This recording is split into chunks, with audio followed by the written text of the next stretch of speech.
Hi, my name is Ji Hong. I'm a Buddhist monk and an adjunct professor at the University of the West teaching Buddhist psychology, and a volunteer with the Engage Buddhist Alliance.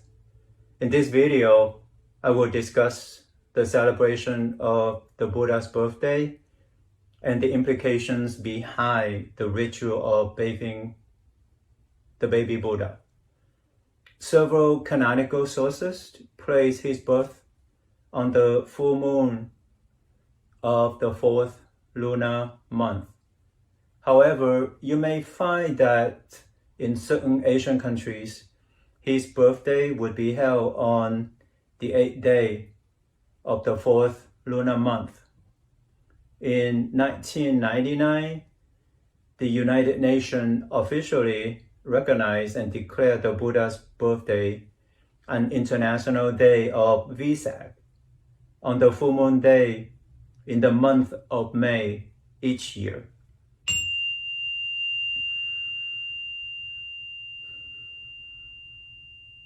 In Southeast Asian countries where Theravada Buddhism is dominant, they celebrate the Buddha's birthday, enlightenment, and death on Vesak Day. Tibetan Buddhists also combine all three events into one day called Saga Dawa Duchen, which occurs in June each year.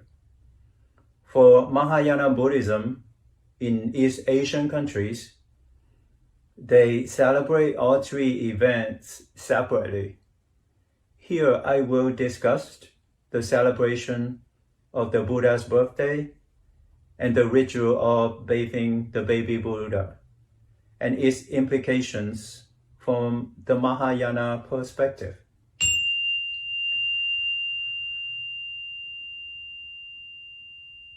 From canonical sources, the Buddha was born in a garden located in Lumbini, modern-day Nepal. According to legend, as soon as he was born, two fountains of pure spring water were formed in the sky to clean his body and his mother.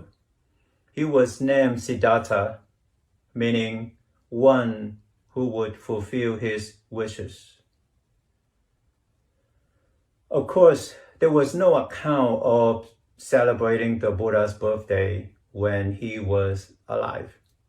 Even after his passing, there was no celebration of his birthday either. One written account that existed was by a Chinese monk, Fa Xian, who traveled to India and witnessed a celebration of the Buddha's birthday. Eventually, the celebration was spread to China and other Asian Buddhist countries and became a major Buddhist holiday to the present day.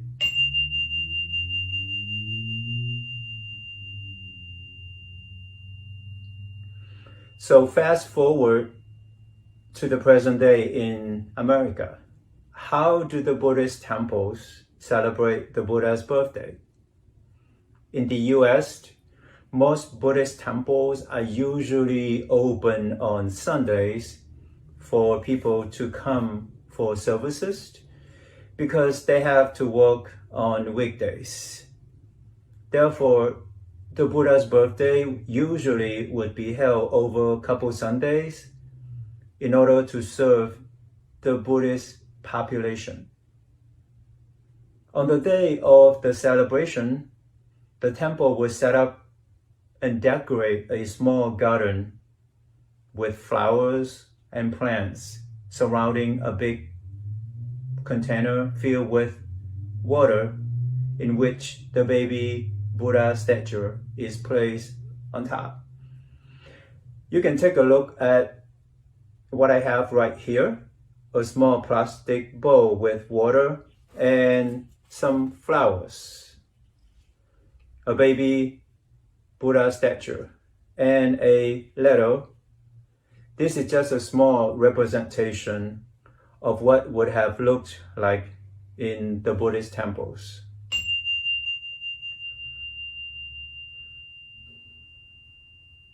When lay Buddhists visit the temples, they get to bathe the baby Buddha at the end of the special service. Each person would wait in line and get in front of the display. They first bow and then take a ladle and bathe the statue once or twice. Once the service is done, people would eat and chit-chat with each other. This would be an opportunity for people to socially connect as well. There are no documented sources on how the ritual of bathing the baby Buddha was developed. However, through speculation, I would say that there are 3 reasons that led to the ritual. First, there was a need to honor and celebrate the birth of the Buddha. After all, he is the founder of Buddhism. Second, as I mentioned earlier, when the Buddha was born, 2 sources of water appeared to wash his body. Third and last, in India during the Buddha's time, people would take their personal god statue outside, bathe it, and put it back on the altar on a daily basis. Therefore, I would argue that these 3 reasons led to the ritual of bathing the baby Buddha. Now, what are the implications behind this ritual? We know that bathing or taking a shower cleans our bodies. This is a form of purification. But how do we purify our mind, our speech, and actions? In Buddhism, the 3 sources of our karma are mind, speech, and actions. Usually, I would suggest to people to make a vow before performing the ritual. If you feel angry easily, make a vow to work on your anger. If you gossip a lot, promise yourself to be mindful of your speech. If you tend to kill little insects, practice compassion for them and vow to stop. Further, in Buddhism, you don't just make a vow and go on about your life. You actually have to follow through. But how do you do it? Here are some of the steps that you can do. Note that these practices involve a level of awareness or mindfulness. First, let's say you make a vow to work on your anger. On a daily basis, take some time to contemplate on your feeling. Do you get angry at someone? Reflect on why you become angry. When you examine your anger closely, you'll be able to determine the cause of your anger and practice loving kindness to reduce or alleviate your anger. This is just one example on how to purify your mind. You can look at other negative feelings that you have experienced and deal with it in the same manner. When you regularly practice contemplation, you'll be able to keep your feelings and emotions in check and will not hold on to any negative emotion in your mind. In Buddhist psychology, the 3 causes of our mind's mental afflictions are greed, hatred, and ignorance. On speech, if you make a vow to purify your speech, such as gossiping, take some time to reflect on your conversations with people. Are your conversations involving the 2 of you, or do you talk about someone else? If so, make an effort to stop. Remind yourself that future conversations between two persons should just be two, not three. This is how you become more mindful of your speech, and this is right speech. Right speech consists of speaking the truth, avoiding malicious talk, avoiding harsh language, and avoiding idle chatter. In terms of your actions, how do you purify your actions or behaviors? For example, let's say that you have a tendency to kill little insects, such as ants. Reflect on why you do it. Can you just let them be? They want to live too. Imagine the pain of being stepped on or killed. This is how you have compassion for all people, animals, and insects. It is one of the ways to purify your actions. This is right action. In Buddhism, right action consists of not harming or killing humans and all beings, not stealing, not engaging in sexual misconduct, and not taking intoxications.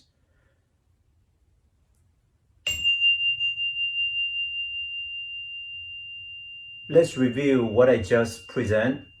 On Buddha's birthday, people would pay respect to him and make vows to improve the quality of their lives and to make progress in their spirituality.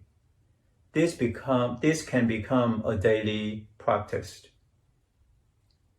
This concludes my talk on the celebration of the Buddha's birthday. I hope that this talk is beneficial and interesting to all of you. On this occasion, I wish you continued success in life and your spiritual journey. May you and your loved ones be safe and healthy. May your spiritual practice be fruitful. May all sentient beings in this universe be happy and be well.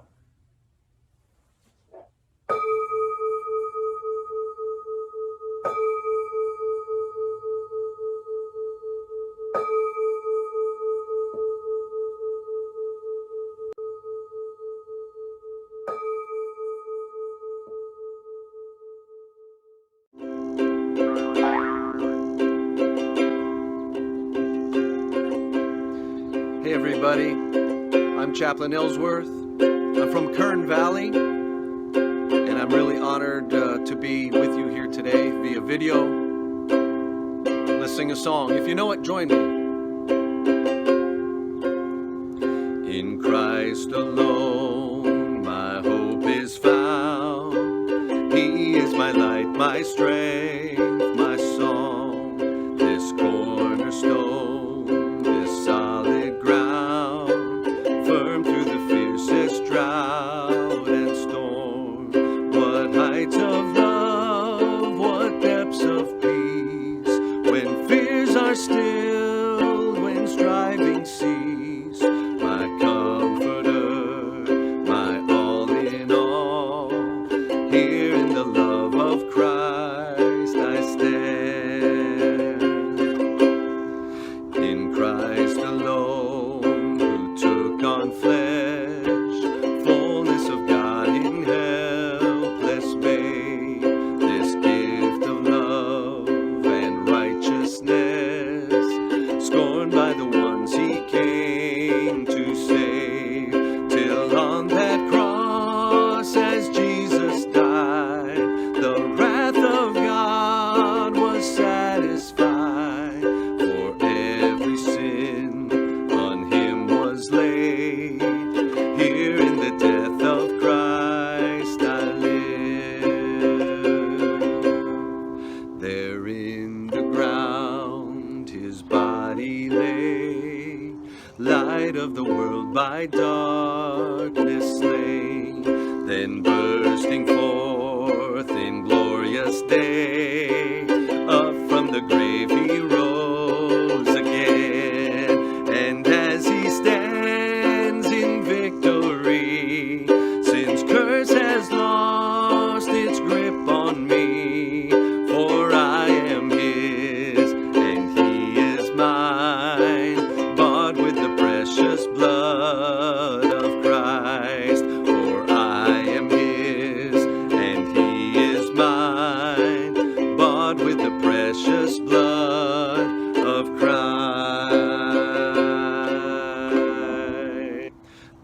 guilt in life, no fear in death.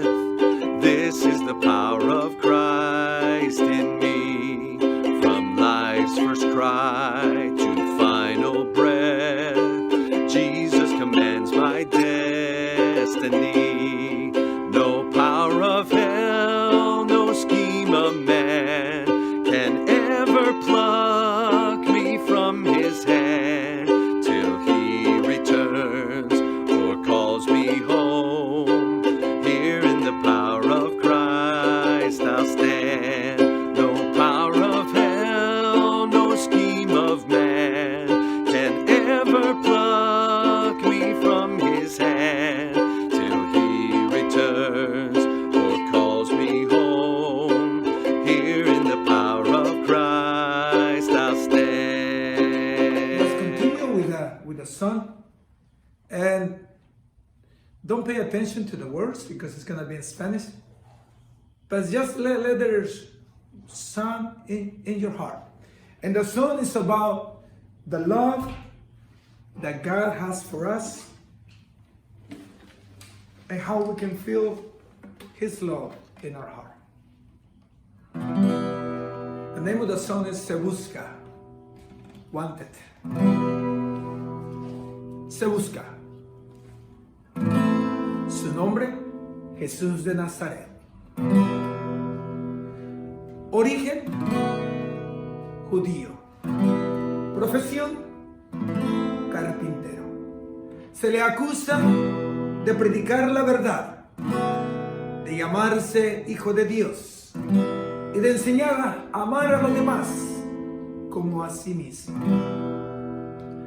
Recompensa, salvación y vida eterna. Si lo encuentras, sigue sus pasos.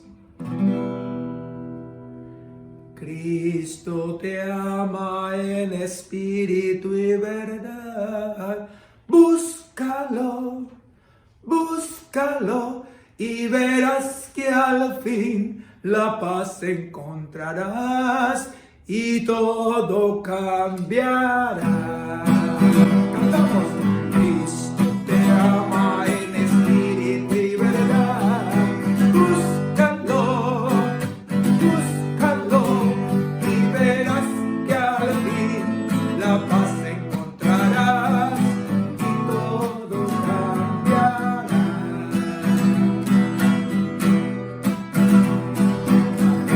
El que no sabe a dónde irá, guíale, mi Señor.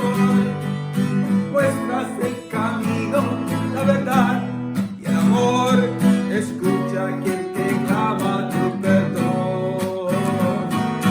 Solo tú nos puedes ayudar, tocando nuestro pobre corazón para poder sentir la necesidad de creer en ti, Señor. Cristo te ama en espíritu y verdad. Búscalo, búscalo y verás que al fin la paz encontrarás y todo cambiará. Vamos todos. Cristo te ama en espíritu y verdad. Búscalo, búscalo y verás que al fin la paz encontrarás y todo cambiará.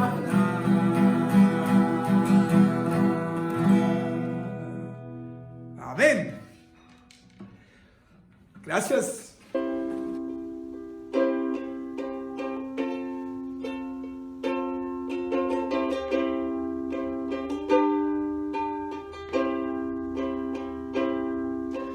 What a friend we have in Jesus, all our sins and griefs to bear. What a privilege to carry everything to God in prayer.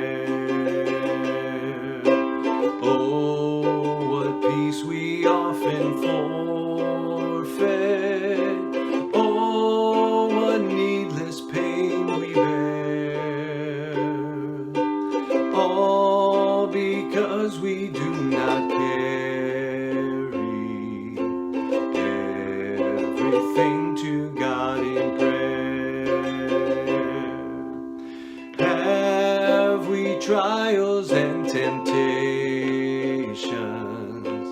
Is there trouble anywhere? We should never be discouraged. Take it to the Lord in prayer. Oh, can we find a friend so faithful, who will all our sorrows share? Jesus knows our every weakness. Take it to the Lord in prayer. Are we weak and heavy laden, cumbered with a load of care? Precious Savior, still our refuge. Take it to the Lord in prayer. Oh, do your friends despise, forsake you? Take it to the Lord in prayer. In His arms He'll take and shield you. You will find a solace there. Do your friends despise, forsake you? Take it to the Lord in prayer. In His arms He'll take and shield you. You will find a solace there. Oh, what peace we often forfeit. Oh, what needless pain we bear. All because we do not carry everything to God in prayer. All because we do not carry everything to God in prayer. Jesus knows our every weakness. Just take it to the Lord in prayer.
seguir igual. Quiero una vida nueva, quiero aprender a amar. La muerte nada espera. Resucítame, Señor, rompe todas mis cadenas, te abro mi corazón, llénalo de tu promesa. Llévate mi tristeza, Señor, llévate mi soledad, lléname de tu espíritu y nada más. Llévate mi tristeza, Señor, llévate mi soledad, lléname